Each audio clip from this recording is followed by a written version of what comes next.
Call to order. It is 6:30 p.m. on November 24th, 2025, and this is the regular meeting of the Monroe Township Zoning Board of Adjustment. Notice of this meeting was given as required by the Open Public Meetings Act, and a copy was posted on the second floor bulletin board in Town Hall and on the Township website. Please be advised, no new item of business will be started after 10:30 p.m. and the meeting shall terminate no later than 11 p.m. Please note, audio and video of this meeting is being recorded in accordance with Ordinance 56/2024. The meeting is being broadcasted live on the Township's YouTube channel, and a link to view this meeting will be posted on the Township website for the public to view at their convenience. Please everyone stand and salute the flag. So, Mr. Kozak. I Pledge allegiance to the flag of the United States of America and to the republic for which it stands, one nation, under God, indivisible, with liberty and justice for all.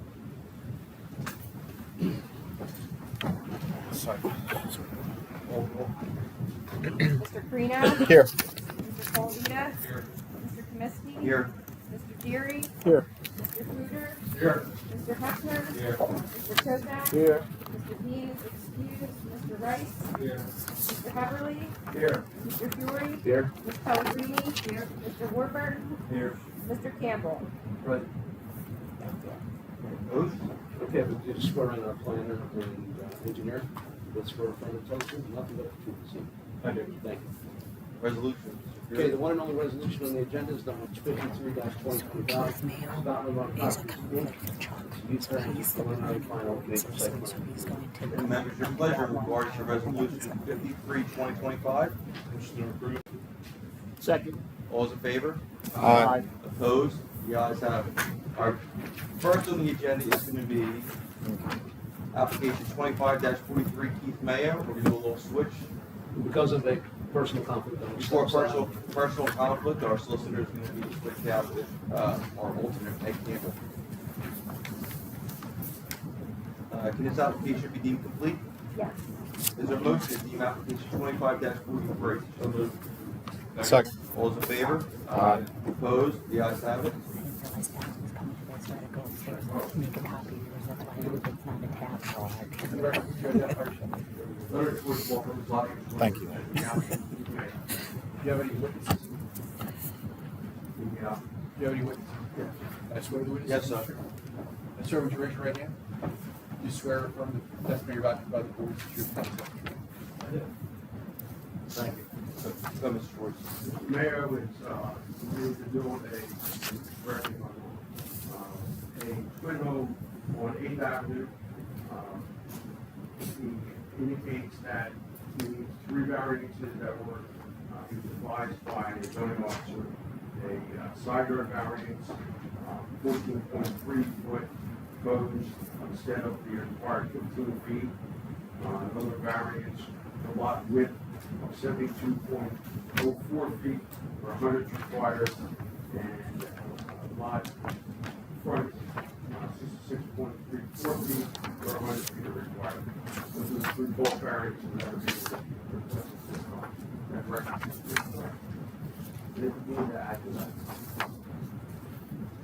Basically, I believe we submitted surveys and various and well, the applicant is going to put up the details. That's all we have.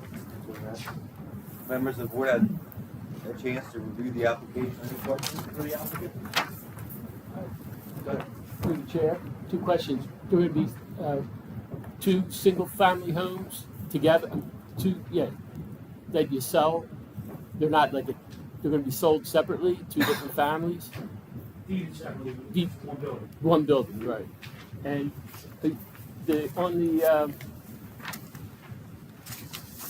for the frontage that you're asking for, is it possible for you to purchase any land on either side of this lot to make it acceptable? There is land for sale on the left side. Price.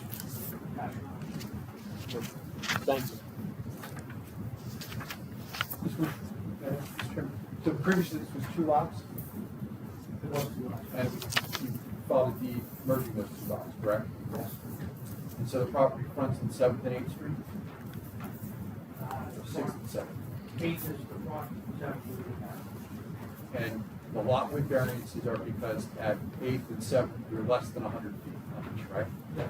That's a pre-existing condition. That exists, that's what exists now, right? So you're not doing anything to exacerbate that. You're not doing anything to make that worse. That exists. It's a pre-existing condition. The other variance you want is a side yard setback, correct? Yes. And you're proposing to set your house with the structure back 13.7 feet from the side yard? And 14.3. 14.3. And so it's less than a foot variance, correct? Yes. And you have wetlands on the other side of the building you're proposed to build, correct? What's that? So you couldn't move the building any further over without encroaching on those wetlands, right? So you've got an irregularly shaped property, pre-existing conditions, wetlands on the property requiring the side yard setback, right? Those are the questions. Thank you. Members of the board have any questions for the applicant? Seeing none, this motion to open to the public. So moved. All those in favor? Aye. Opposed? The ayes have it. Is there anyone from the public wishing to speak on behalf of application 25-43? Please step up to the microphone. We have to get sworn in. Sure. Can you tell us your name? Michael Kukowski, How do you spell your last name? K-U-K-O-W-S-K-I. Where do you live, sir? 1418 7th Avenue. Sir, do you swear or affirm the testimony you're about to provide this board is the truth, nothing but the truth? Yes. Okay. Now, if you're gonna put this variance in, okay, and you're gonna put a twin in, there's no twins in that whole area. Now, if you put the twin in, obviously it's gonna be a lesser amount for the property, which is gonna drive down prices of the house in our area. This shouldn't happen. It shouldn't be. We would be more happy, me and a few of my other people here behind me, would be happier if there was 2 different houses on the property. But you put this twin there, and it's gonna drive down property. It's just not, the size of the lots, it's just not, to me, it's gonna lower the property value. I've done real estate before, and it is gonna lower the property value of the area. There's nothing in that area that allows this.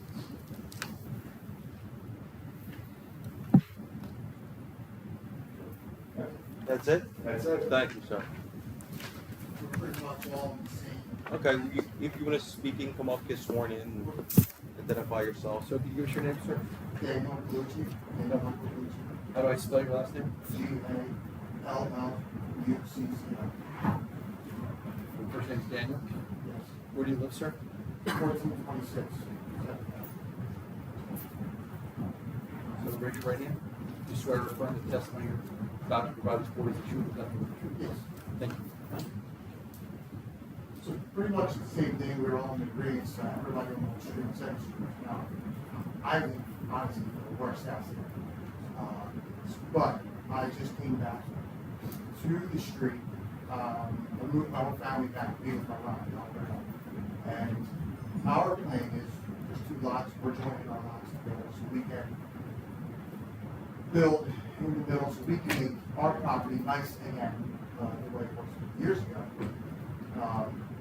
And it was a bit of a shock, honestly, because I didn't know that property next door was before, and then it was just clear. And we were, okay, with the house, and then another house, because that's what I was told originally, not by anybody, just by a guy who's there, he said he was clear to put 2 properties there, it's only 75 acres. Obviously, being there in that area for, over 40 years,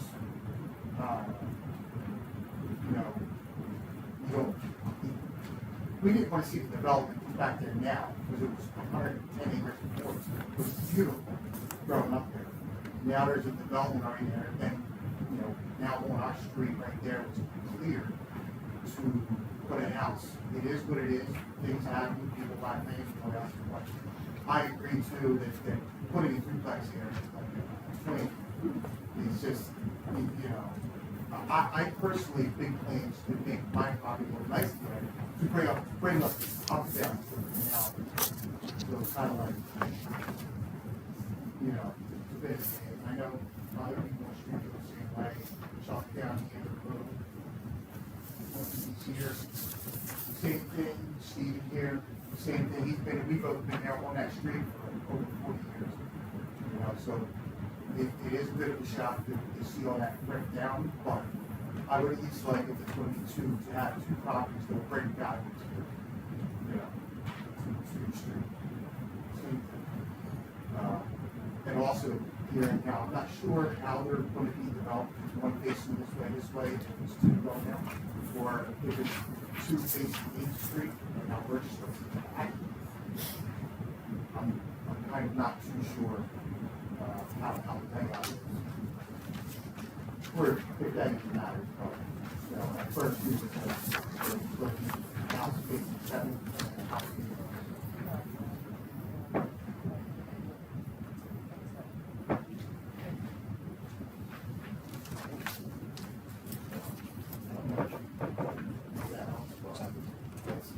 That's where we very much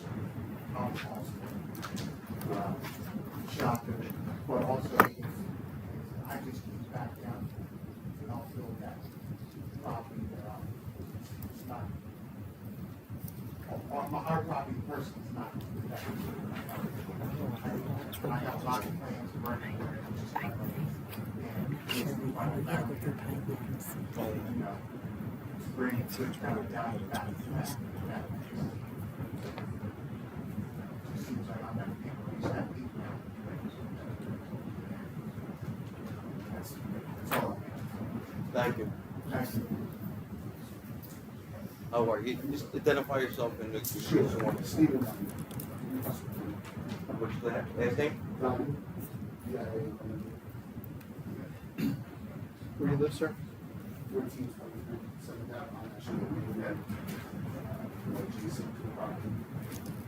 your right hand.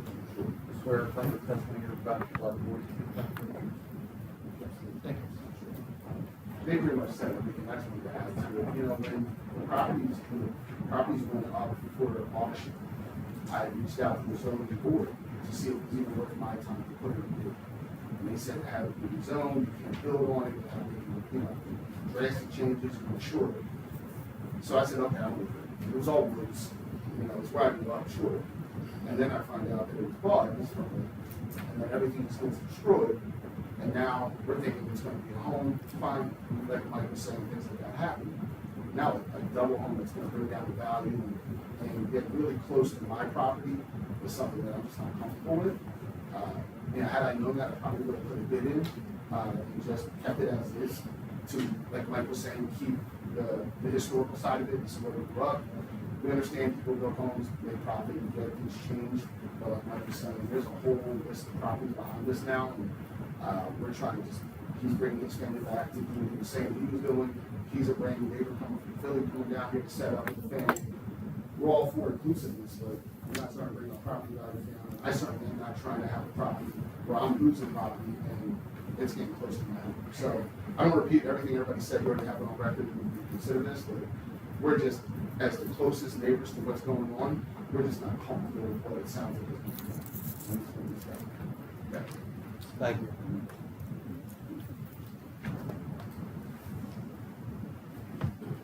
Any more comments from the public? Seeing none, motion to close the public portion. So moved. Second. All in favor? Aye. Opposed? The ayes have it. Mr. Schwartz? What I can see from the survey that was submitted, this house is all the way up 8th Avenue and probably 130 feet from 7th Avenue. So there's nowhere in the back to go start pushing it or in any way building and get further back. So it's really pushing it up towards the 8th Avenue site. It may very well be left as a as a twin, which is usually what's allowed in that area. It may be condo, it may not be, it may stay in Keith's personal ownership. But other than that, it shouldn't in any way downgrade property. Should a copy of the housing plans to the first gentleman sees that. The board has, there's a pretty nice twin, but it's really a nice way it's been built. It's blended with the community. It's, I don't see it having any detrimental effect whatsoever on the property. And as was indicated, the variances that are requested are really minimal. Side yard 14.3, 15,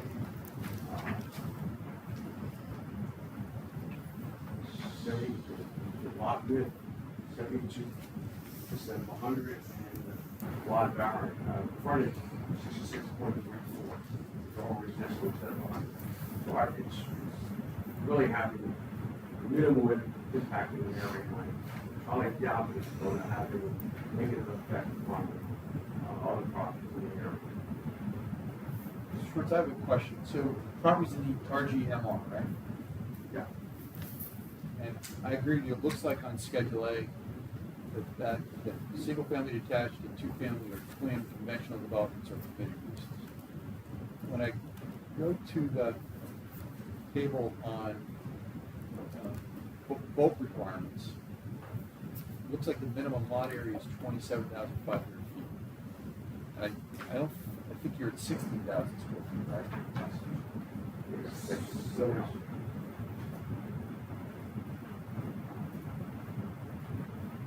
the lot is subsized or undersized, right? Right.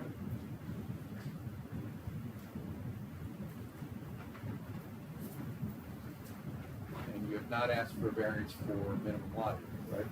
Yeah.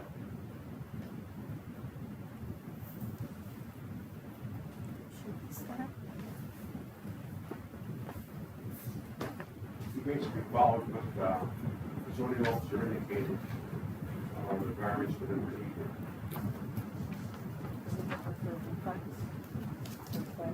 Doesn't appear to be. Well, single family detached and two family or twin conventional developments with public sewer. Detached. And then twin or two family lot area, looks like it's 20. I don't think there's a separate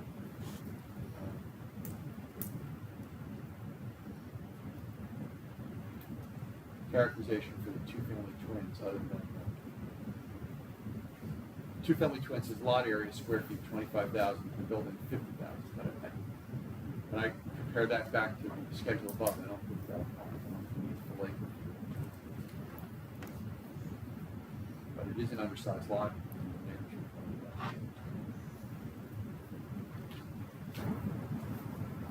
Not being in for that. We need a variance, so we ask for that. While you're looking that up, can I ask a question to the chair? Right? The reason you're building a twin instead of just one single family home? That's what I'm asking. Can't go two houses. I would like to go two houses. No way. Well, it wouldn't work with two houses. According to, it doesn't fit the requirements for two houses. That's why it wouldn't work. Am I correct? Through the chair and the council? You understand what I'm saying about putting one single family home instead of a twin? It has public sewer, right? Yes. Conventional development with public sewer attached. Lot area square feet 27,500. Doesn't appear to be statute.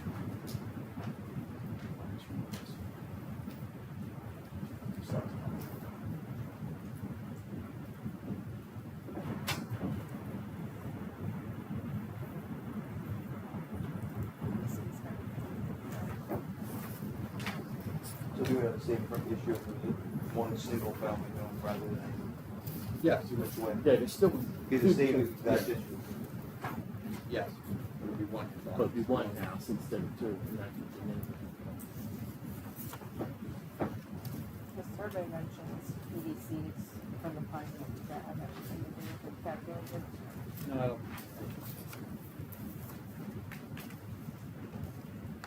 House would be the same, just the single family. Yeah, double occupancy. You'd have two families living there, right? And that driveway you have, they're going to share the driveway. And that'll be enough, you think, for all of them?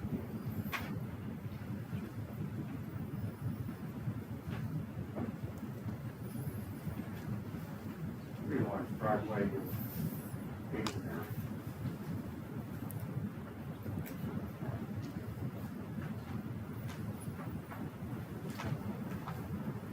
Okay, so, any more questions for the applicant? You have anything else, Len?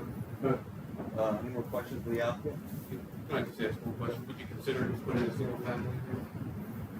It appears you need another variance that you didn't know about, if that's what I'm understanding. A lot of them, so.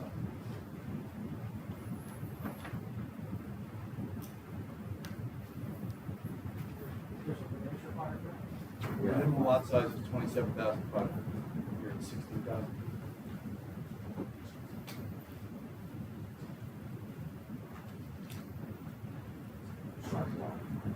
Would you consider just putting a single family home on there instead of two townhouses?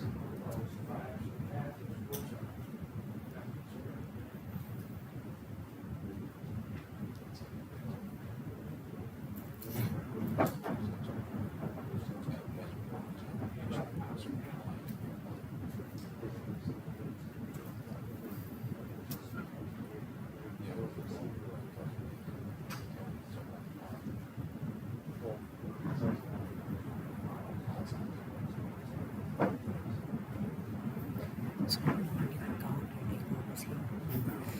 I told Rick as he was leaving, Brian's like, and I was sitting with me, I wasn't sure if it was here that night. And I said, well, he knew Brian was there. Indication that he's purchased two finance credits to cover that. And I watched it the next day. I was aware of that. His position is good. Could you imagine? Good chair, That's did bad. you say it's anyway? Yeah, thanks. A single family or, but it's not our call. I think you only need one. But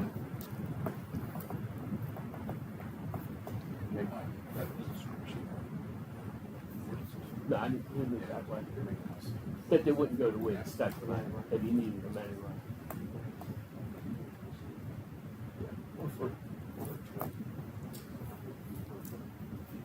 Are we saying that since it's lacking in that, the lot size request to withdraw? Schwartz has to Make decisions.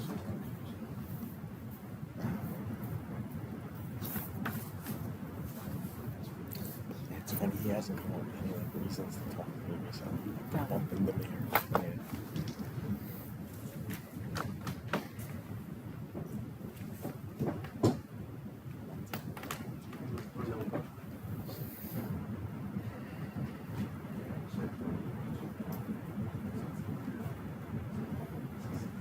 Gosh, I really think he's gonna be that fast. Right. It would have been for like 20 years. Mm-hmm.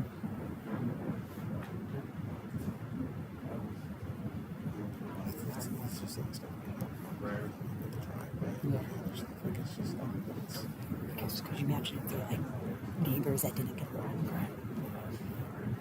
it was a neighborhood before. Yeah.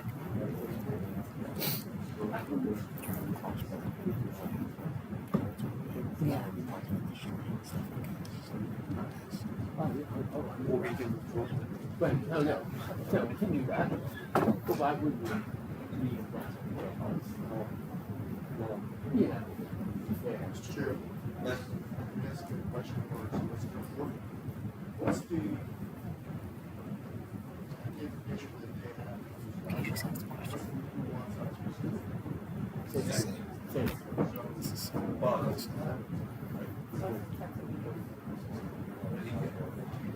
doesn't matter if it's mixed. It's the same. That's true. The question is the lot similar? Are you putting greater density on the smaller lot?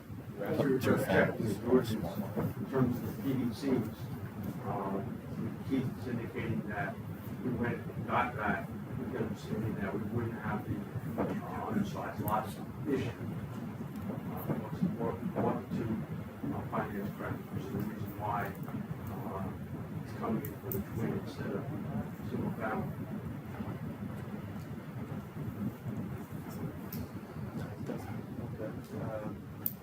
You want to continue, right? So, yeah. Okay. All right, Mr. Campbell. This summarizes it. So the applicant made an application for 3 variances. 2 are essentially identical variances from the lot width requirement of 100 feet on each side of the lot. The applicant's property is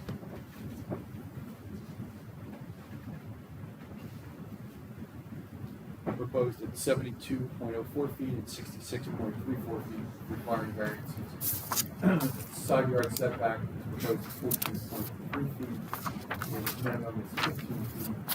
Proposing twin, which is a permitted use on a lot which is 16,000 square feet. The minimum lot size is 27,000.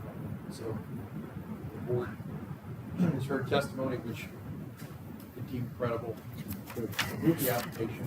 There's also heard testimony regarding density and the absence of a request for a variance from the lot size. Board's pleasure. The members, you're who will vote in the affirmative just for the initial. Members, your pleasure in regards to application 25-43. Is there a motion? Make the motion to approve. Is there a second? Second. Roll call. Mr. Colavito. It appears that the applicant needs another variance, and I'm unaware. Twin home would add to the density on the lot. No. Mr. Carino. No, the lot size is already too small, and just, it doesn't seem like it would work. Mr. Geary. No. Mr. Hefner. Stated by Mr. Colavito, no. Mr. Kozak. No, as stated by Mr. Colby. Mr. Rice. No, as stated by Mr. Mr. Kaminsky. No, as stated by Mr. Colby. Okay. Application is denied. Before you entertain it, go back with the application for single family.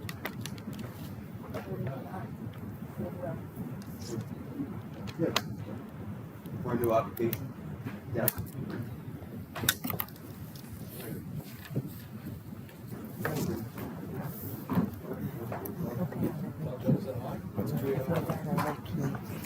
Okay, Chuck, get that. What's up? Yeah. He buys and flips a lot. He's bought a bunch of houses all Malibu. Oh, at your last. I think so, yeah. Mhm. Yeah. Sorry. Thank you.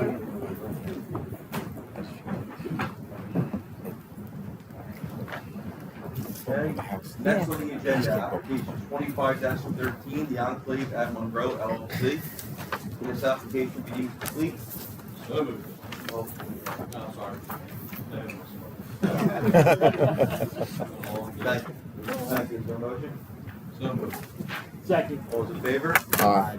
Opposed? The ayes have it. Great, thank you. Good evening, Mr. Chairman, members of the board. For the record, my name is Peter Flannery, walking with this mayor Hall. On behalf of the applicant, Enclave at Monroe LLC. The board did take jurisdiction of this application. The October 27th hearing was continued though without really any testimony because of number of members or lack thereof. So we're back here tonight presenting essentially the full application for the board. This is an application involving property at block 110-.301, lot 21, located east of Bell Road, County Route 633, approximately 8.7 acres in area, developed wooded. It's located in the RG-PR Regional Growth Plan Residential District, zoning district, as well as the Pinelands, with single-family residential use nearby. As some members of the board may recall, this was actually part of the prior approval in 2024 for a 16-lot subdivision of property. The applicant has received preliminary subdivision approval for 16 single-family residential lots, as well as water lots. There are also some variances, a 25-foot front yard setback, 40-foot rear yard setback, and some other variances. This all had arisen out of an earlier denial that was challenged and overturned. So by right, the applicant had a 16-lot subdivision, but because of the issue of stormwater, the applicant was back before the board for a smaller project. This is a tentatively bifurcated use variance application, as well as some bulk variances. The applicant is now seeking 6 single-family residential lots, including 3 flag lots and 1 stormwater management lot, which will include a stormwater basin. I have before me 2 experts. We have Michael McIntyre from Taylor Taylor, who will be providing an overview of the proposed plan, and then we'll have Tiffany Morrissey, our professional planner, going through the variance relief. So I can have our experts this morning.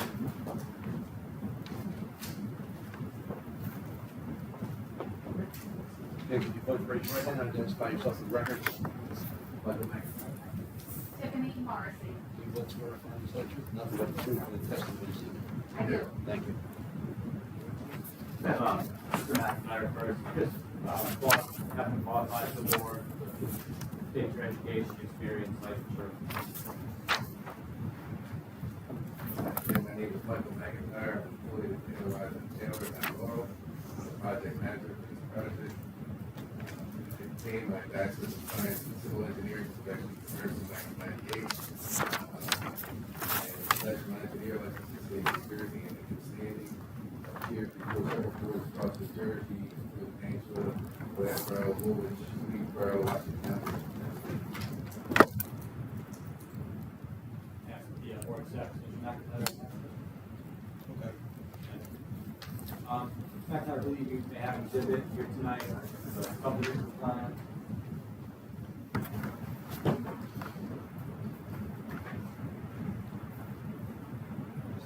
Just one exception. Yeah, I think we're just exhibit A1.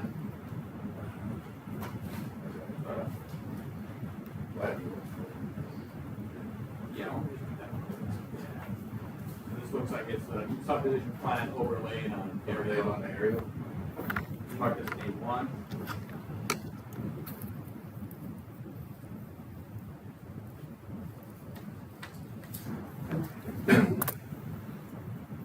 Site plan is lot 110.0301, lot 21.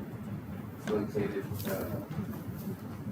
off of Blue Belt Road, between Lafayette, Tamarind Place, and Forest Drive. The site is within the RG-PR Regional Growth Plan Residential District, within the 5 acres. The site is will gain access off of Mulberry Lane. The lot area currently is 3.87 acres, which will be subdivided into 7 lots. 6 will be single-family residential, 1 stormwater lot. 3 of those single-family residential will be flag lots. All these lots will be served by public water and sewer. All 3 of the flag lots and the basin lot will be relief. There is a stormwater easement along the northern property line that terminates at lot 7, which is the stormwater lot. There's a shared access drive with a 20-foot 25-foot access easement through lots 5 and 6 that terminate at lot 7. Proposed lots 2, 3, and 4 will meet all zoning regulations. Lots 1, 5, 6, and 7 will require zoning relief. There are no flag lots permitted within the RG zone. Therefore, we're going to need a use variance. Mrs. Morrissey will provide the special reasons for use variance. It's also a lot width variance, correct? Flat lot? Yes. Less than 50 feet. Less than 50 feet. This was part of the submission set. Yeah, this was what was submitted. Yes, these, the widths are one to 34.6, a lot width, this flagpole width. You're allowed one, 50-foot width. So this one technically, 34.6. Well, yeah, there it is. The one with 50, is that also needs a, yeah, the variance as well, because it's a flag line. So this one with a stem width of 65.56. Great. And there was a Collier's letter, we'll go into this a little more with Morrissey, but we didn't see anything in terms of the conditions of approval that were an issue. Pretty standard, providing legal descriptions, typical fees and contributions, how they see approvals and all that. Yeah, that's definitely part of the subdivision application. Okay, great. That's all I have in terms of direct testimony at this time. I welcome any questions from the board. Well, Or unless you want to hear from me. just get to you, your professionals, and then we'll go in with ours, and then we'll wrap it up with questions at the end. Sounds great. Ms. Murphy, you've been previously sworn. Can you just briefly describe your education, experience, and qualifications? We can accept her. She's been around two times. I will tell you that my life. I didn't say around the block. We're live streamed, I'm very careful now. This is on YouTube, you gotta be careful. All the municipalities that appeared before, I've been through basically most of them. That's correct. And my license is still valid for it. Sorry, guys. So we're here because we're modifying a prior approval that was granted by the board and to support with excitement, I think that's a subdivision approval associated with it. This is now instead of a 16-lot subdivision, will be a 6-lot residential subdivision, 1 4-quarter lot, 7 lots total. We are in a Pinelands Regional Growth Plan residential zone, and 3 of the lots that we propose are flag lots. Your ordinance does not permit flag lots in the PG or in the Pinelands Regional Growth Plan residential zone. It does permit them in your R1, R2, and I think R3 zones. This has been classified by your planner as a D1 use variance, so we're requesting a D1 use variance. However, in my professional opinion, the use is the residential, the lot is the shape of the lot, and so it's more akin to a C variance or a C2 variance, but conservatively, we're going to go forward with this as a use variance, and I'll provide a testimony for that. I preface with that because when you have a use variance, it's usually because the use is not permitted in the zone. And here, the use is residential, and it is permitted in the zone. What's not permitted is the lot configuration, the way we have it shown, to work on this property. And so, because your ordinance specifically says flag lots are only permitted in the R1, R2, and R3, and not specifically permitted in this district, we've requested the variance. We have looked at these lots in terms of what the flag lot ordinance requires and attempted to design the lots so they conform with the flag lots in terms of lot size and lot area under your ordinance as they are prescribed for. So where they are permitted under section 175-105 of your ordinance, it requires that the lots meet all area and yard setbacks, which these lots will satisfy and conform to. Specifically, we will meet the lot area requirement, which is 27,500 square feet. And as you can see, when you saw A1, around, lots are substantially larger than the lots in the surrounding neighborhood. That is because in the Pineland zone which we are located, if this lot were 9 acres, it would be permitted to have smaller lot sizes. But because it was 8.87 acres, we came in for variances. It was approved for 16 lots. After reviewing the area, looking at the new stormwater regs, and taking into consideration a lot of the concerns under the prior application, we're back before you to show you an option for 6 residential lots, which meet the zoning lot size requirements. It also meets the front yard setback requirement. All lots will have a 40-foot front yard setback. They will all meet the 75-foot lot width requirement, except for the stem, the one of the flag lots. Excuse me. And every other setback that is required in terms of the rear yard setbacks and the side yard setbacks and the lot coverages and building height will be conformed with in accordance with the zone where we are located. The variances that we specifically require under the ordinance relate to the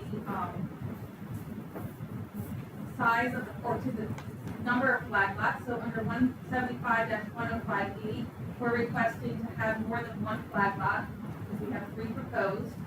We're requesting one of the poles to have 34.6 feet, where 50 feet is required, but that pole is shared and combined with the lot next door to it, so it's actually a larger, and it's a usable larger area, even though that stem is reduced.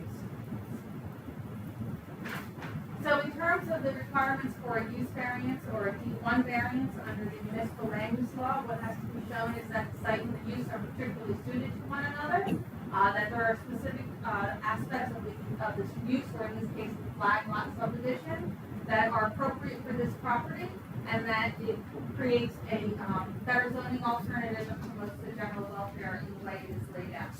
Again, this is an 8.7 acre lot, which has a history of having an approval for 10,000 square foot lots on it for 16 lots. It's my professional opinion that by allowing for the flag lots with the extension of Mulberry Lane, we're able to provide a better zoning plan alternative, which is consistent with the underlying or the existing zoning district, to create those larger lots, to have that larger open space between the properties so that there's not additional rows of homes going down the property, but now you only have 6 homes in the center, so there's enough front yard and rear yard setbacks so that they're not encroaching into the established neighborhoods on either side. That we're able to work with the existing right-of-way off of Mulberry to bring these lots into here. And although we're requesting the flag lot for the 3 lots, we're able to do so in a fashion that allows for these lots to be separated out and create those oversized parcels for this neighborhood, which in my professional opinion is an appropriate use on this property. Because this lot has the long, narrow shape and the way the right-of-way comes into the property and that we have to come in off of Mulberry Lane, this design is appropriate and particularly suited to this property so that we can use the existing right-of-way area. We're not allowed to and unable to provide access along Bluebell Road. It has to come off of Mulberry Lane, so the only way to configure this is to use the flag lot configuration. In my opinion, this promotes the general welfare because this configuration based on the existing right-of-way and the shape and size of this lot, the way it is oriented, becomes particularly suited for the use and the request for the 3 proposed flag lots. Additionally, in my professional opinion, under the municipal land use law, this design and this application as proposed will advance the purposes of zoning to provide adequate light, air, and open space.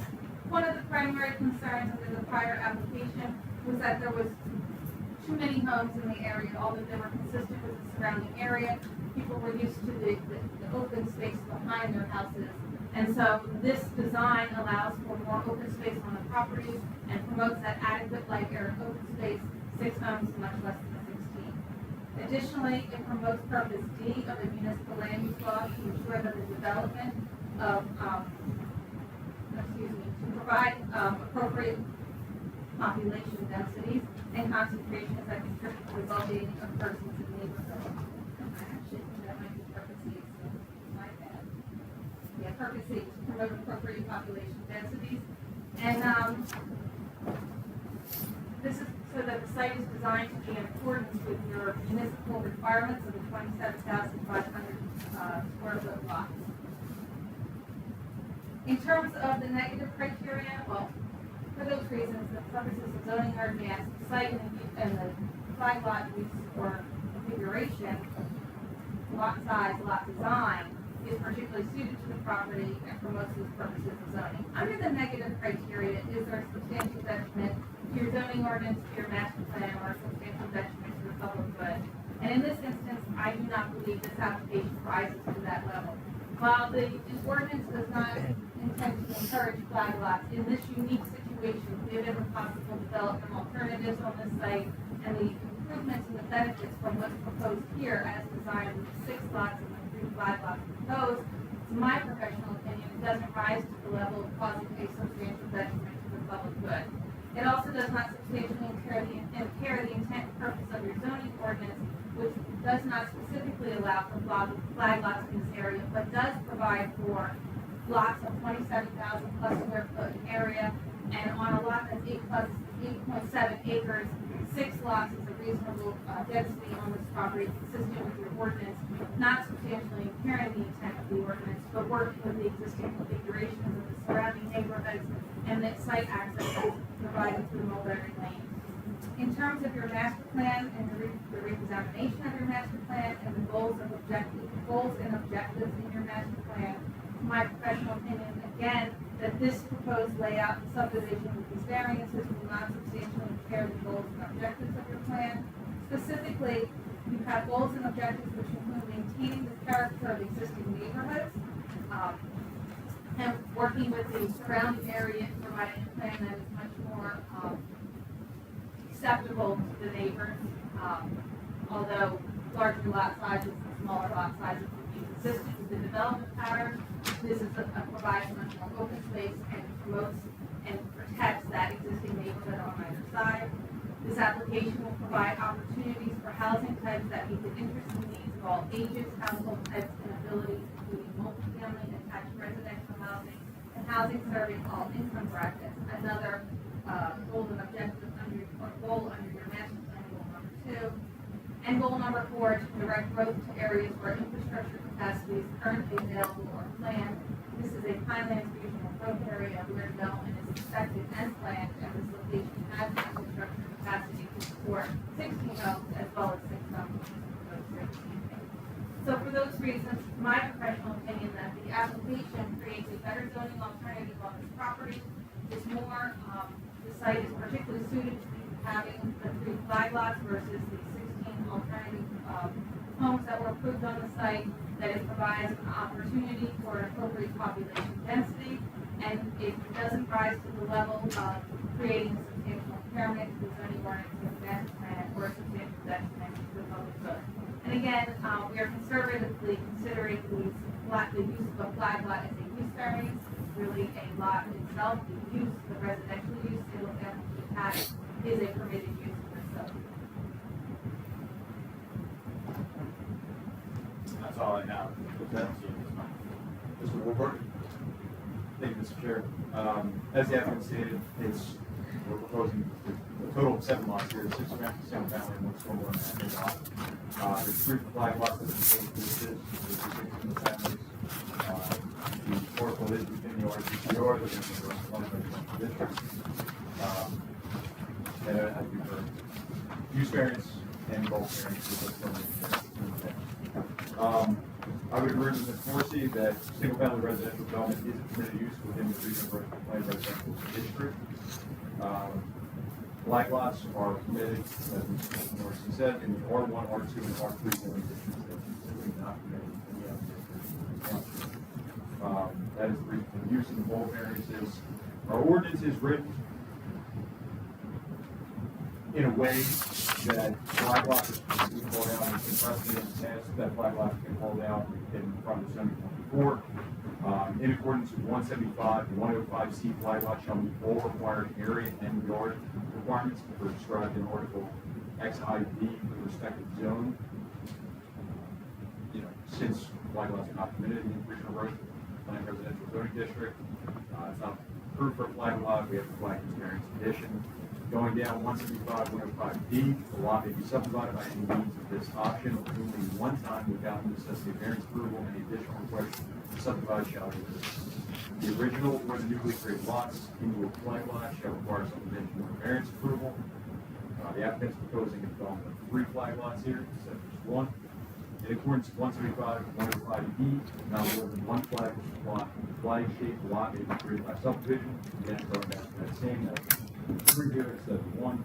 And in accordance with 175, 105H, the width of the portion of the flag lot providing access to the rear of said lot must be no less than 50 feet extended uniformly from the lot frontage to the rear lot line of the non-flag lot. So essentially the pole is undersized. Again, this brings up another variance condition. I believe that he's the lot 6 on the plan that was submitted. It measures 34.6 feet, whereas 50 would be required and no natural variance condition. I would agree that it's conservative to go for a D variance on this because it is not clear. I think that's the safe way to go. I would agree with all the testimony that was provided that this does not provide any substantial impairment or detriment to the zone plan or the zone scheme. As we heard, this lot was originally laid out for 16 single-family homes, and this actually would bring the density down now on here, providing some more size to lots. This will give way to more open space, which is obviously a benefit. The area in itself is all residential homes. You do not have access to the blue belt. That is specifically written in. So the only access can be off Mulberry Lane there. Mulberry Lane is obviously existing. I do think we would agree that this is a good use of this lot. The stormwater lot has to be isolated by itself there. That's per the New Jersey DEP regs. That cannot be on anybody, the individual homeowner's lot. It has to be separated out. So I would agree with the testimony that's been provided that the positive outweigh the negative here. And I think, again, this is a great use in bringing down 6 homes from 16. So I would agree that the testimony that's provided would further the all variances. Ms. Belgreen?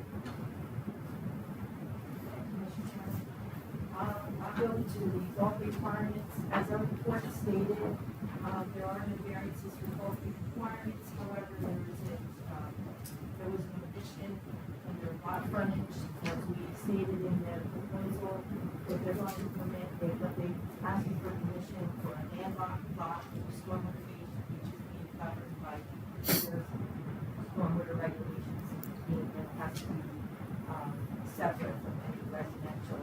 There is no way to it has 0 frontage currently.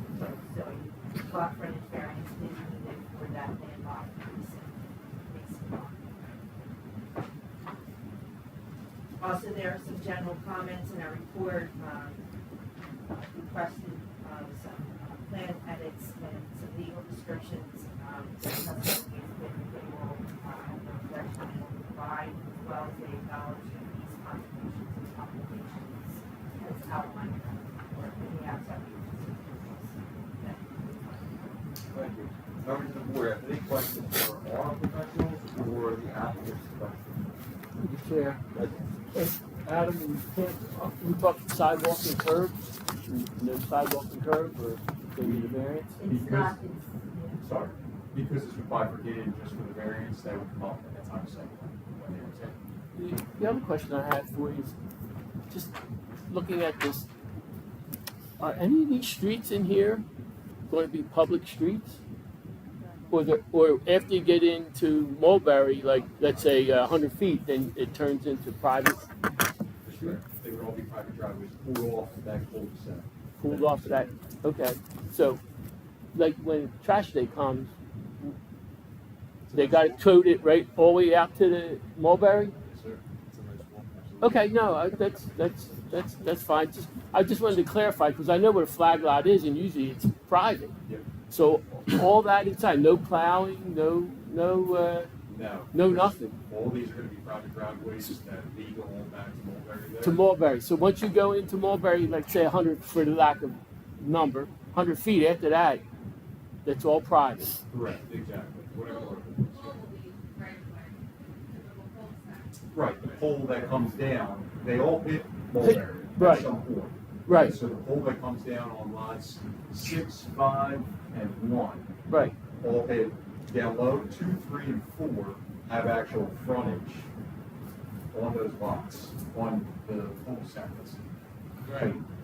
So, Ms. Morrissey could probably show. Yeah, you so what that- I turned this around, this is the cul-de-sac goal. Right. Typically, so that will all be, that's right away now. And then all these driveways will be private. Private. Right, right. So like lot number 6, all the way to the right. So trash day comes, He's got the longest talk. right? I'm just no. So when the complaint comes, I kind of know what that I was clear on what was to be and not to be, right? You're exactly right. No, just to make sure, and then for plowing too, you're on your own. No, you're exactly right, exactly. They would have to do that right. So would they have an HOA or no HOA, or they're all private? So I would imagine the applicant should propose that at the time of. That's something that will determine. Okay, okay. No, I just want to clarify. I do understand. what Right, there's gotta be is. some mechanism for the basin, for maintenance on the basin. Right. I'm sure the applicant will propose that. And that's what they're going to do. They're going to permit.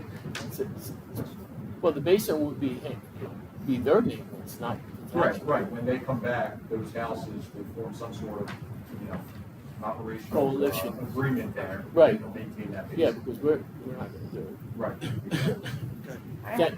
Thank you very much. I have a question for record keeping. When you mentioned that they would be perfecting the plan or agreed to change the plan, do you mean that will be addressed when they come back for their amended preliminary and final? Or are they gonna be perfecting this plan before they do that? I'm just wanna be clear. Yeah, I think we can make those, all of our conditions, I think, be For taken care their, of that site okay, plan. thank you. Is there anyone, just by raise of hands, is there anyone from the public for this application here tonight? Okay, can you take that easel and turn it around so? I've seen it. You saw it, okay? Okay, okay. Just wanna make sure everyone had a chance to look at it. Do you have anything else before? The only other thing I wanted to add, this is perhaps something that can come up in the subsequent application for the subdivision, is the prior preliminary approval, there was a front yard setback variance for some of the lots, because the houses were closer to the rear lot area. So that's something we may want to request again, especially for lot number 3 to see on the plan. Just so the homeowners who live on the other side of the block will have a house right against them. So that's something we should probably address. Any more questions? Is there a motion to open the public? So moved. Second. All in favor? Aye. Opposed? The ayes have it. Is there anyone from the public wishing to speak on behalf of application 25-13? Please step up to the microphone.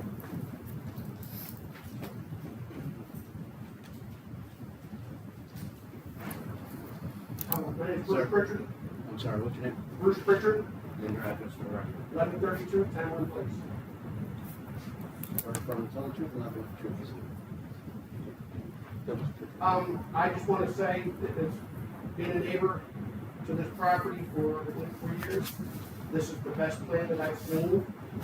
It was, at one point, I think it was 20 houses. We were trying to get from 20 houses at one time. That was original, and then for the 16.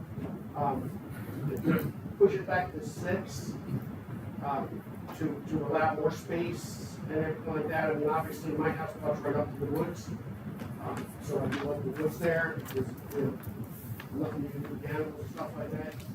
But I just want to make sure the board's aware, most of the people in the neighborhood that I talk to, obviously they're not here tonight, are for this plan as opposed to 16. The 16 was just, there's no property at all, it's just lots. So, if we have any say in it, this would be the better plan out of that. Thank you. Thank you. I enjoy hearing something positive. It's going to happen. It's very rare. Thank you, Mr. Pritchard. Is there anyone else in the public who wishes to speak on behalf of this application? Seeing none, is there a motion to close public portion? So moved. Second. All in favor? Aye. Opposed? The ayes have it. Do you have anything else that you want to say? No, I just asked about the board grant approvals. Thank you. Mr. Fury? Okay, to summarize the application before the board is the enclave of Monroe. The property is located off of Bluebell Road in Monroe Township. It's within the RGPR zone. The applicant is seeking 7 variants as well as a D1 use variance. It closed 3 flag lots which are not in the particular zone. In addition, a variance for the one of the lots. That would, the width of the lot would be, normally under the ordinance it would be 50 feet wide, it's going to be 34.60 feet. The variance is conditioned upon all outside agency approval, as well as preliminary major site plan approval. So you need a motion for approval. Members, your pleasure in regards to application 25-13. Motion to approve, Kozak. Second. Mr. Kozak? It's a substantial reduction of number of houses on the plan, and I say yes. Mr. Rice? Yes, as stated by Mr. Mr. Carino? Yes, as stated by Mr. Kozak. Mr. Geary? Yes, I think it's a great idea. Mr. Hefner? Although I understand what everybody's saying here, including our professionals, at the end of the day, it's still a flag lot, it's not. Mr. Colavita? Yeah. Mr. Kaminsky? Yes, as stated. Okay, Thank you very much. thank you. And we'll do more. We have to have your resolution, our last meeting of the year is the 15th of December. Okay, thank you.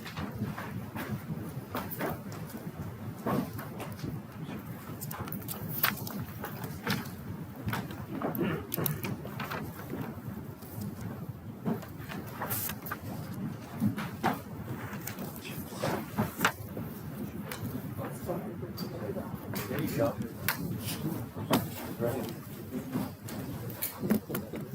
Okay, next on the agenda is application 25-37, Keith Warren, lot coverage variance. Please come up to the microphone.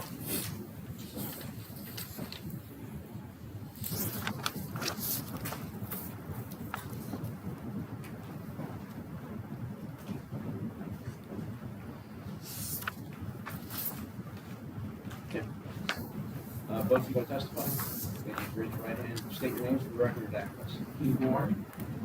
Nicole Boston Warren. Okay, do you both swear or affirm to tell the truth this evening? I do, thank you. The application as submitted is application number 2537, Keith Horn, applicant seeking a lot coverage variance to allow 45% or 40% of the maximum permitted for additional gravel around an existing pool, along with any other variances or waivers deemed necessary by the board. It's in the RGMR zone. Subject matter property is 325 Christina Lane, which is which development, just for the record? Christine. Yeah, understands. Okay, thank you. In your own words, explain to the board why you're trying. So,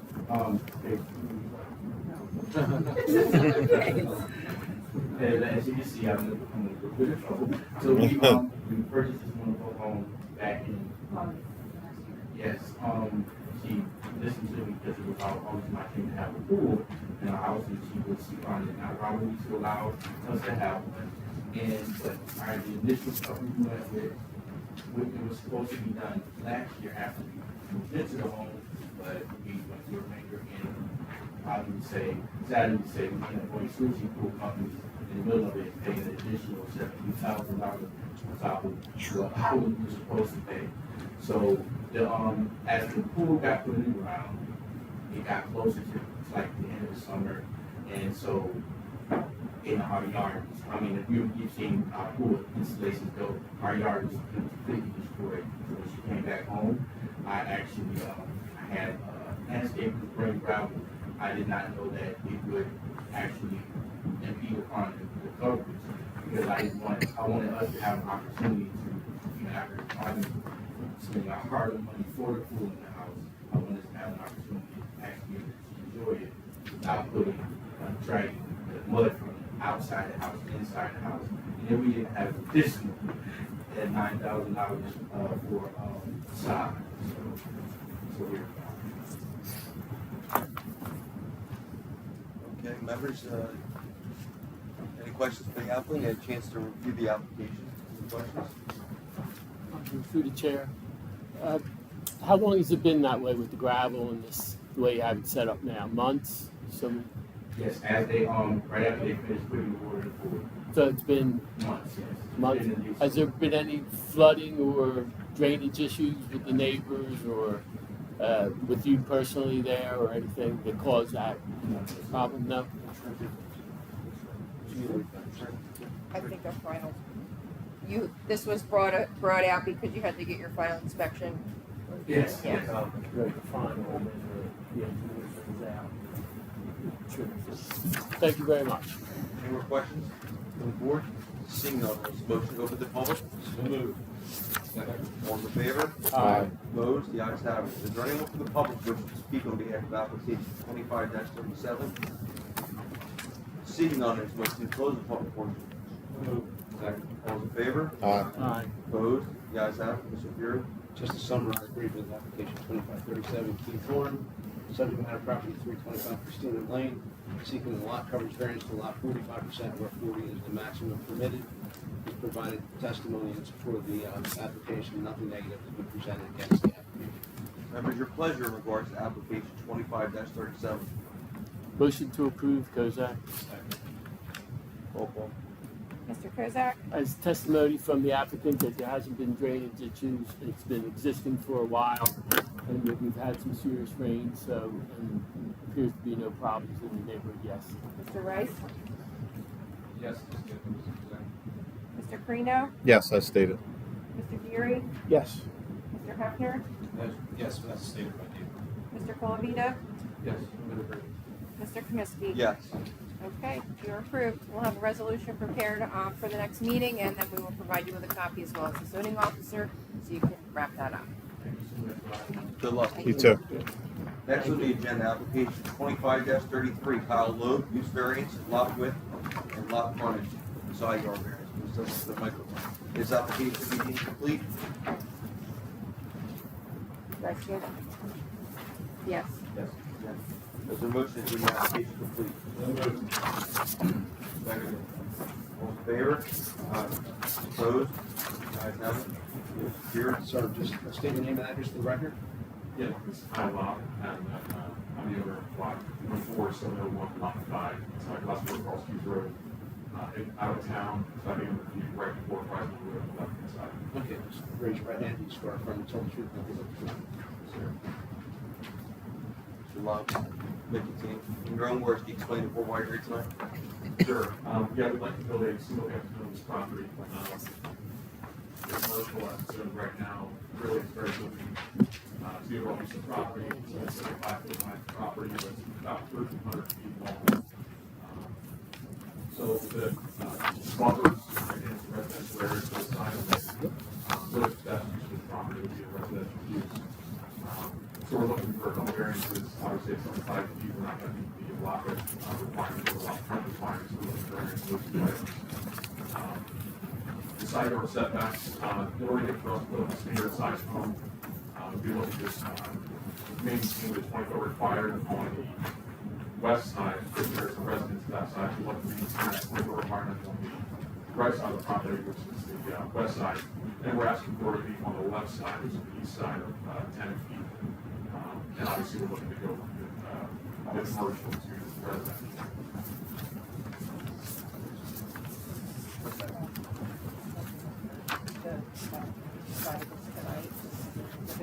Okay, exhibit, you provided like I said, a rendition from Bishop and Smith, which states what you foresee as the property being constructed as if you conclude.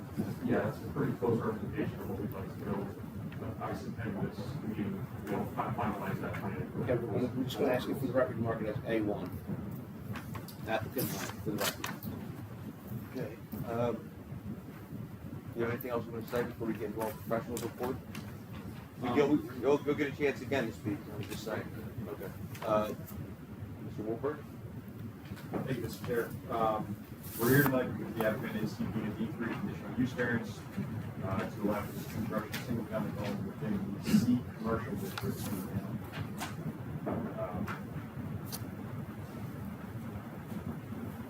As stated in accordance to 175-163, single-family detached dwellings are conditionally permitted use within the commercial district and subject to the conditions within 175-163A and 175-163H.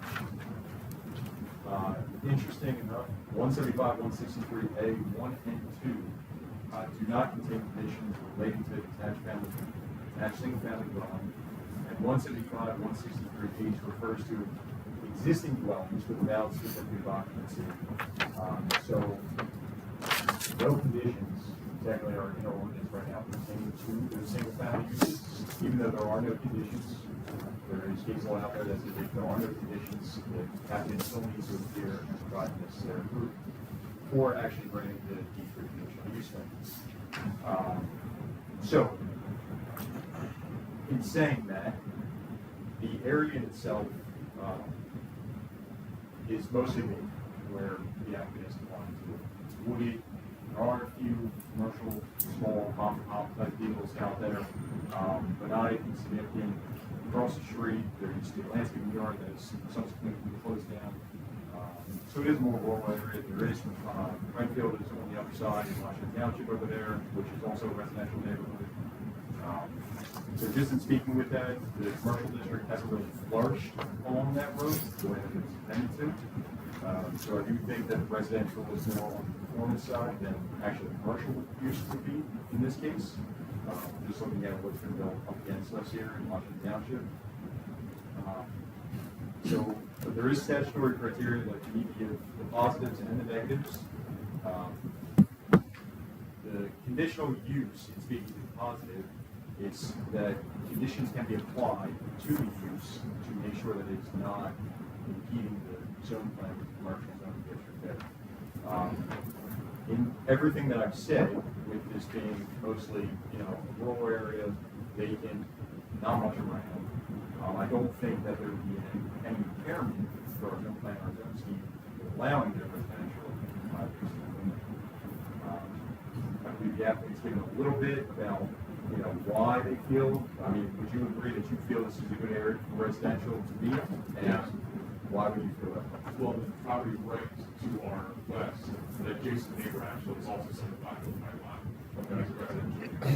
And I didn't actually ever measure, but it actually looks a little bit closer to that 20% setback requirement. So it looks more like this area of homes, like you said, is also just a bunch of residences. It's not really a business per se. I don't really see them ever properly used the property. And I would agree also in terms of lot size, that this isn't really set up for a commercial lot. It's very narrow and it's very deep. So this isn't anything that a commercial landowner would be looking for, in my opinion. So I don't believe that there's any substantial impairment. I believe there's no substantial impairment to our master plan or zoning ordinance in this case. And that would be my testimony as far as the use goes. I will let Dan take over for the bulk. Thank you. The bulk requirements that require variances, the minimum side yard setback on the east side is 10 foot, 4 foot required. There's also minimum lot frontage variance, 120 foot required. The existing lot is only 75 feet wide, which represents a pre-existing non-conforming condition. Minimum lot width, again, lot width is 150 wide. The lot is only 75 feet wide, so this represents a pre-existing non-conforming condition. Also, they're proposing a maximum lot coverage.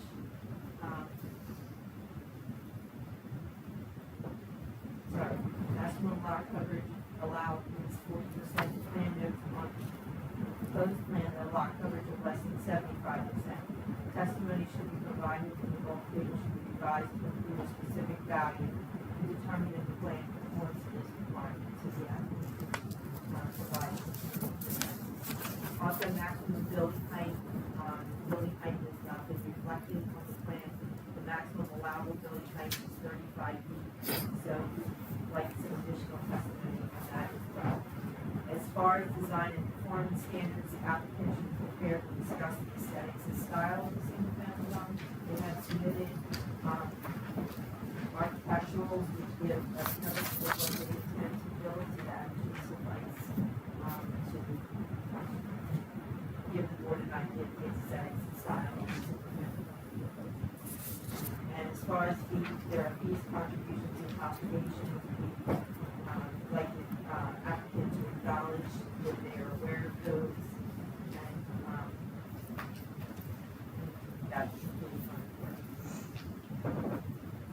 are you aware of those fees? that you- I have trouble hearing that last part. Under section 5 of our letter dated October 22nd, there is a list of fees, contributions, and obligations. One being whether or not the site plan approval could be required. The site plan may be required, being required by the zoning board. You have to satisfy affordable housing production obligation, which requires the payment of the development fee of 1.5% of the equalized assessed value of residential construction and housing trust fund established by Northern County Council. The condition of receiving certificate of occupancy for each lot is the payment of this fee. The applicant must also contact the Oceans Finance Office to settle any outstanding review escrow accounts prior to the statement of fact, and an individual lot rating plan in accordance with 175, 117, by the township. You give testimony that you're aware. Yes, I'm here for all those months. Yeah, since we have an idea what we're at, what to do, we have to go right back to the engineers and get a grading plan based on Members of the board, have any questions for the applicant or even the professionals? Mr. Chair, I just wanted to clarify the two conditions that we had in here for maximum lot coverage and maximum building frontage. So are you putting on record that you will stay below those two thresholds? You are not applying for variance for any of those conditions, correct? Correct, yes. I just wanted to clarify that. Thank you. Through the chair, the sidewalk and curb, not, just so to clean it up, there's none out there, but they don't, it's not required. You don't want to say it in there, that they don't need it. As far as glass car across Keys Road, we wouldn't have jurisdiction over that. Okay, just so we don't have to come back. Sure, thank you. Thank you. Members of the board, have any questions for the applicant or either one of the professionals? Seeing none, motion open to the public? Second. All in favor? Opposed? The ayes have it. Is there anyone from the public who is wishing to speak on behalf of application 25-33? Mr. Lob, step up to the microphone. You have to get sworn in. Sorry, Mr. Lee. My name is Anthony Mariachi. My address is 2217 Glassboro Cross Road. You swear to affirm the subject, I'll let you. Yes. Okay. So I have a letter that I'll read, and I have a few specific points that I want to bring up afterwards as well, if that's okay. Is it your letter? Yes. Okay.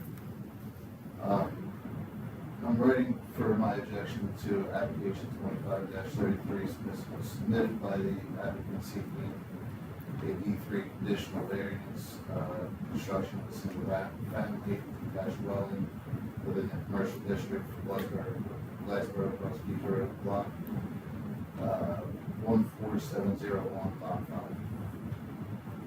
5. It is imperative that the request variance specifically for lot with frontage 75 and 150 feet and 120 feet are required respectively do not meet the substantiality threshold mandated by the municipal land use law.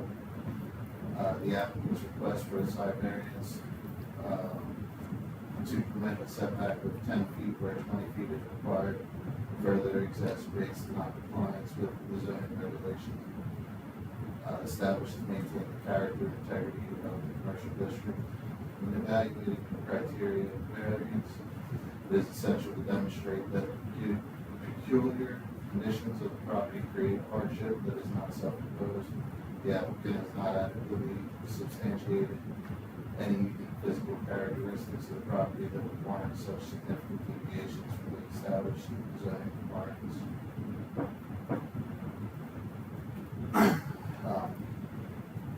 I wanted to bring up that the proposed plan for the house puts the house directly in line with my house. I have a aerial view of the rest of the street showing, I don't know if I can bring it up to you guys. We'll mark it as T1, public one.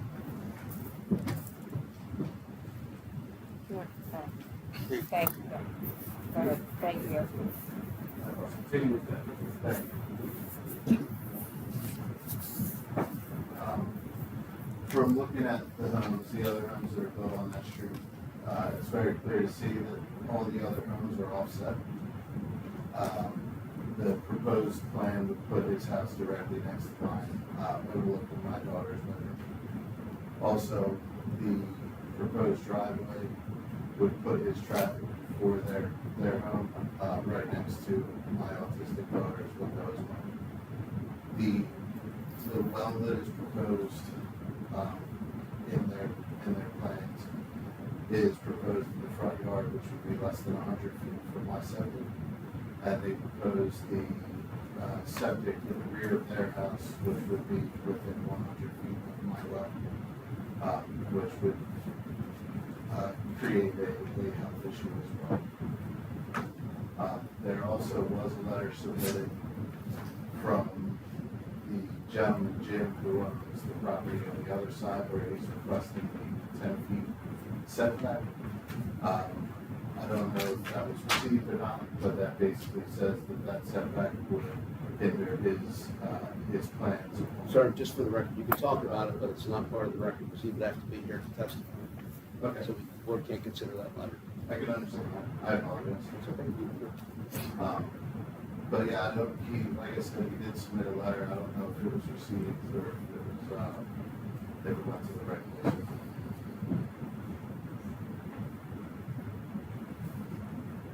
Just to address one issue, you talked about the well and septic. That's subject to outside agency approval. That would be the Gloucester County Board of Health. So the diagram may show it to be within 100 feet, but they're going to make sure before they issue any permits for the septic and for the well, it's not within that 100 feet. Okay. The health conforms to all outside agency approvals, which is the County Board of Health, who has jurisdiction over the septic and location of the well. Anything else? I also would like to note that a similar variance was denied, I want to say it was around 2010, right before I purchased my home. I was told when I purchased my home that because of setbacks and everything, that there would be no way for me to put any kind of additions or anything like that on mine.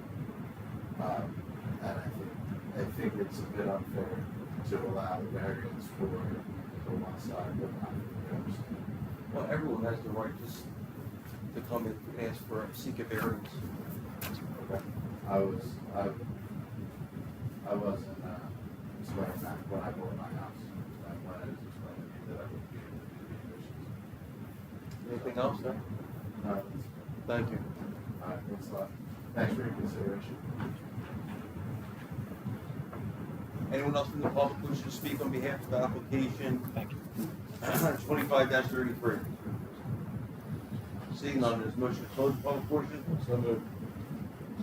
All those in favor? Aye. Opposed? The ayes have it. Do you have anything else that you'd like to add? Yes, in this respect to the neighbor there, we can definitely, agreeable to move the residents back further on the property. I have no objection to that whatsoever. Really, this is more a pictorial view of what our goal would be. With the rear on the frontage, as far as like the distance from the property line back. And that's not really a set distance yet. That'll be established with a operating plan. There's actually a higher spot on the property just behind that, based on that top, that topo plan. So it will probably end up further back anyway. I don't really understand. Those are some blocks there, so I think we totally agree with the housing back on the feet. Would you agree as part of the conditional approval that you're going to move it back another 50 feet? Yeah. Not that possibly you are, but you're going to. Yeah, I'm totally agreeable with that, and it'd be a matter of just finding a number. I'd say, like right now, I'm proposing 7 feet to the the property, or part of the residence. I mean, I'd be fine going back to 100 feet minimum. I don't want to increase the cost for your driveway, but yeah, additional driveway, so. Yeah. What's that? He has a septic in the back. Isn't that the septic field in the back? It won't go septic back there. How about just you consider doing it as long as it doesn't affect your septic design in that particular area? Because it may be too low in the back, or maybe issues back there, so just agreeable. Yeah, work with the professionals in the township, both these professionals as well as the township engineer. Yeah, I don't need So through the chair, how do you guys feel about this? what they're saying right now. You know, it's being laid out for you now without you really reviewing everything. You see any complications? No, I don't. The lot size is a pre-existing condition as far as width goes across the lot. The setback, the applicant was already stating that they're going to be the front yard setback. So I think it's good that the applicant's willing to work with his neighbor and position the house, or as Mr. Pierce said, it's possible money around the driveway for that. So I think it's good that the applicant's willing to work with his neighbor. But you have no objections to being sprung on you at the All that, yeah. I just have, just one clarification, which side, looking towards the house, which lot was the Objector? The objector, project?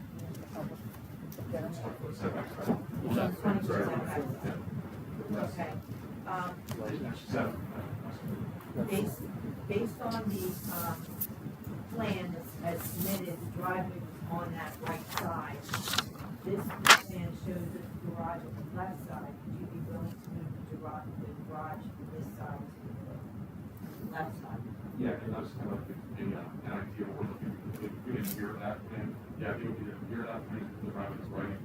Really just trying to get that 20 foot, I mean, that required setback, so that one neighbor that had a residence there, and then go to the 10 foot house side, which is put in lot there, legal lot. So, at this point, we're not like exactly sure how things will lay out. If you realize it was going to be right now, I would say we could do that plan mirror with the garage on the right hand side. And really it's just simple to try to keep that 20 foot distance there, so we can pull the car out and turn around.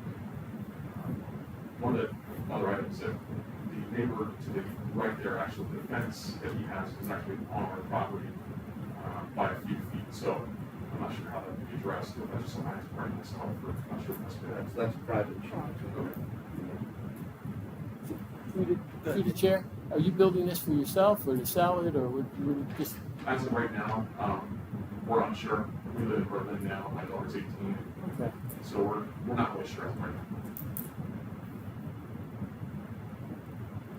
Any more questions for the applicant or our professional? Well, just the gentleman, the objector, or he brought up some good points. He talked about the hardship. Okay, have you approached the people who own the wooded lot next to you to acquire more property? I am not. This is part of the hardship. Criteria, correct? Planner and engineer, so. Right. So you understand it's your obligation to show that there was a hardship. It can't be a self-imposed hardship. I bought the lot knowing it was undersized, and I'm going to ask for board approval. The board can still grant it. I'm just telling you that's one of the things the board has to consider. Yeah, I understand. I guess I assume since the neighbor to the right also had that same exact width, 75 foot, in person that pre-existing condition, but I understand what you're saying. Okay. Mr. Fury? Okay, just to summarize the application, Kyle Loeb. The property is located on Gillespie Cross Keys Road. It's in the commercial district. The system seeks to issue this variance approval to allow for the construction of a single-family home. A lot with variance to allow 75 where 150 feet is required. A lot frontage variance to allow 75 feet where 120 feet is required. The side yard variance to allow 10 feet where 20 feet is required. He provided testimony in support of his application indicating as far as site suitability, kind of touched upon the legal criteria is that the property was a substantial detriment to both the master plan and the zoning ordinances within Monroe Township. Touched upon the issue of hardship, that there was his requirement to satisfy that obligation. That's not a catch-all be-all. It's just something that the board has to consider.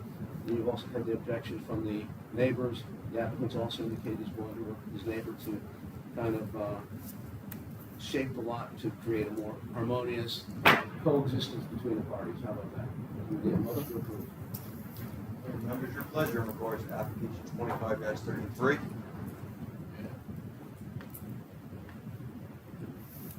Make a motion to approve.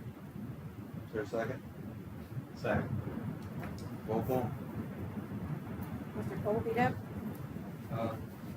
Believe that it kind of fits with the area. There's other residents to the other side of the lot, 75 feet. It also appears that the applicant will work with the neighbor in his problems with the line. Yes. Mr. Carino? Go ahead. Yes, as stated by Mr. Calavia. Mr. Hefner? I'd like the applicants will to work with the neighbor next door, but we still haven't quite done our due diligence as far as looking to make the property next door. Until I get confirmation whether the property is eligible to be bought or they're not going to sell it, I think it's just going to be good for Mr. them. Deary?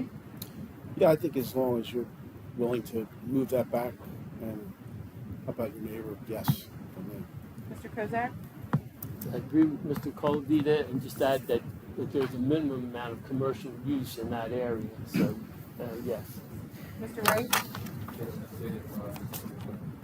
Kaminsky? Yes, stated by Mr. Goldberg. Thank you. We'll have the resolution, hopefully for the last meeting, December 15th, and then we'll provide you with a copy. Thank you. Good luck. You're welcome. Next on the agenda, application 25-35, John Wisniewski, encroachment variance. Can this application be deemed complete? Encroachment.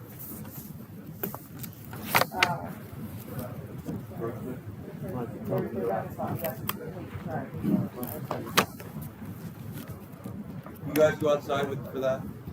We have another guy. Adam and Ken, you guys are excused, right? Thank you. Good night. Thank you. Nice holiday. Yeah, is there a motion to deem the application complete? So moved. All in favor? Opposed? The ayes have it. Carried. So, just, state your name and address for the record. Yes, John Wisniewski, 715 South Drive. Okay, raise your right hand and swear affirm the truth, nothing but the truth. I do. Thank you. Just to summarize the application, the gentleman seeking an encroachment variance. Address is 715 Southwood Drive in the R2 zoning district. He's seeking permission to allow an encroachment of the buffer of existing pavers, along with any other variances that will be necessary by the board. Mr. Wisniewski, your own words, can you explain the rule why you're here tonight? Yes, so, got an in-ground pool, or detail about pools. There was a 20-foot easement in the back of our yard, that we were working around, got the as-built. I believe we were all on the same page, the pool got put in, pavers got put in, then we got, the final as-built, and that's when I found out that we were snuffed into that, that's why the pavers put, into the easement. So, requesting variance, obviously, for that 1 foot, that's encroaching into the easement.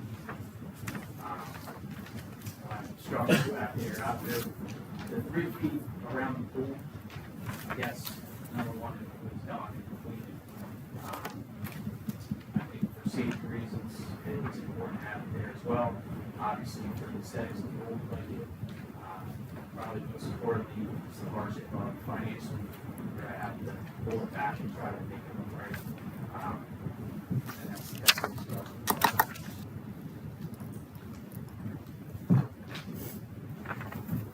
Members of the board have had a chance to review the application. Any questions for the applicant? From, oh, go ahead. What kind of easement? It's a buffer, it's a buffer, it's not an easement. So when the pool was put in, was the fence put in at the same time? We're talking about neighbors, but in the meantime, the fence is going through the same area. Fence, which This white vinyl fence on the hood, yeah, was that put in when they put the pool in? yes. So it's not just the pavers, it's also the fencing, it's in the buffer zone? I'm sorry, I don't. I'm looking at this picture here. But you're probably better off in the event that it is, you're asking for a waiver of that as well, having the fence in the buffer. Because the buffer's already been removed at some point in time, not by you, but by somebody else. I'm sorry. That wasn't addressed by the zoning officer, so that's probably why you decided. Okay. Now, you're acting off the checklist that the zoning officer gives you, but you've advertised for any and all other variances that may be deemed necessary, and that's one that's being deemed necessary. Yes. Shop all in one place. So, And through the chair, your hardship is that to move it, it'll cost you. Yeah, I mean, we spent a lot of money on the pool, obviously, I think it's like Not, you're not moving the How pool, much? yeah, 120,000 for the pool, obviously. pool and everything.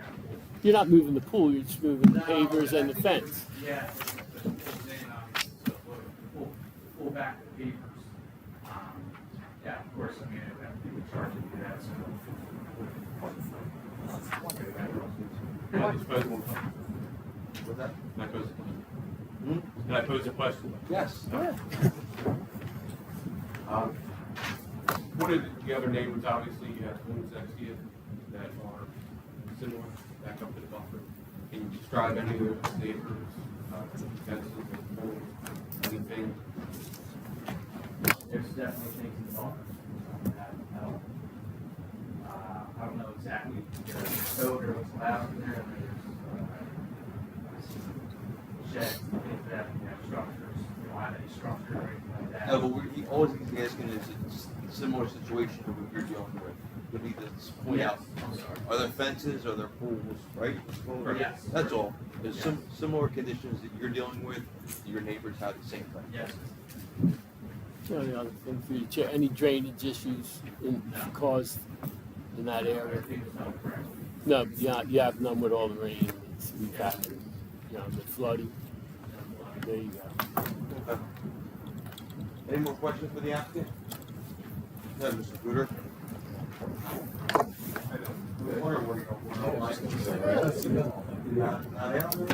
According to your design, your pavers are encroaching on the buffer. Yes, sir. Okay, they installed the fence at the same time you put in the pavers. Correct. Yes. That was your testimony. Okay. I guess not the same exact time, but the same time frame. The project. I mean, It was saying that. your fence, the picture you submitted to the board, looks to be approximately 10 foot further to the buffer than the edge of pavement. So, could it be said that that fence is in the middle of the buffer? It's not just encroaching on the edge? I can tell you where the fence is at. The fence is like the neighbor has a wooden fence. Right. Fence is right in front of the wooden fence. I got it's probably like. Not on the side. This is the rear fence, right? Yes. That little height fence. Yeah. And that's where That's the only fence that's wet. Okay. My point is that, back fence goes a lot further into the buffer than the end of the pavers. And I was just wondering why that's occurring. I mean, it looks on the buffer camera. As far as I know, the buffer is towards the house, right? It goes towards the house. Well, yeah, the edge of the buffer is close, your papers are encroaching on the buffer. Right. The fence is well past that. I mean, if it's 20-foot buffer, I would say the back fence line is in the middle. Is that your statement? So that's fair. I don't believe that's the case. I'm trying to, hear what you're saying. As far as I know, the buffer ended at his fence, right? Isn't the buffer parallel to the back property line of your property? It's inside the property line. Right. Right, so the back fence would be the back edge of your I property. think his wooden fence, as far as I know, that's like the buffer. It's his property line, and the Yes. white fence is, you believe the white fence is on your property line?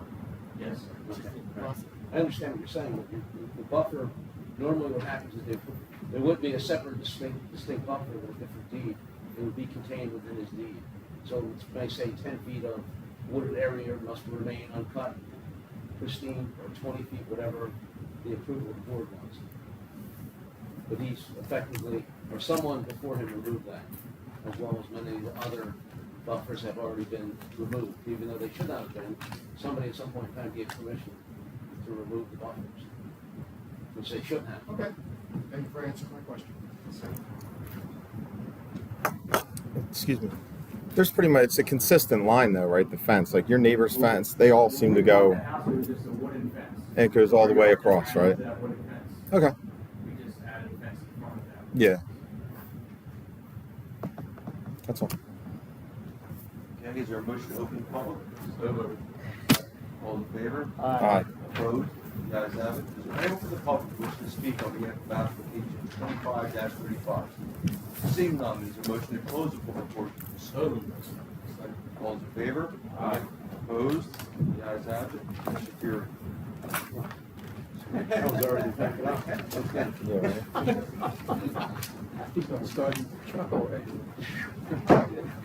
Okay, before the board is John Wisniewski, application number 2535. The gentleman seeking a permission for encroachment of the buffer for existing neighbors, as well as it's just brought to light tonight, the fence that may be in the buffer area. He's seeking that approval by the board.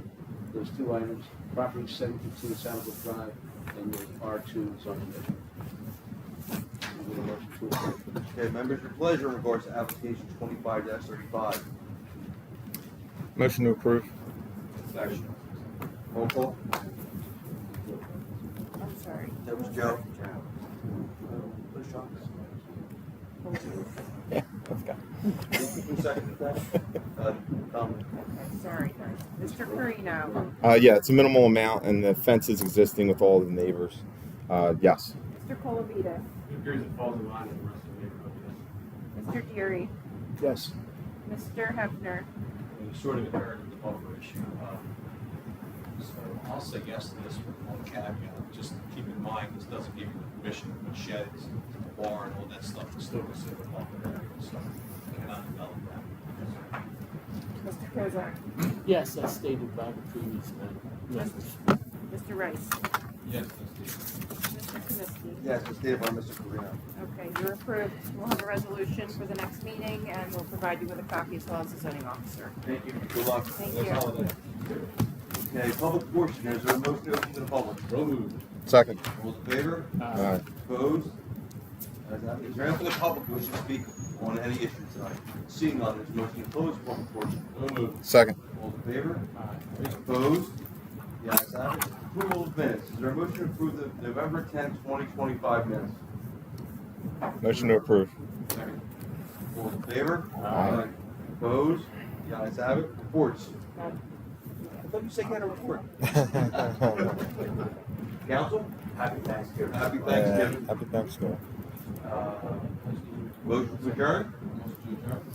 Second. All in favor? Aye. Opposed? The ayes have it. Just one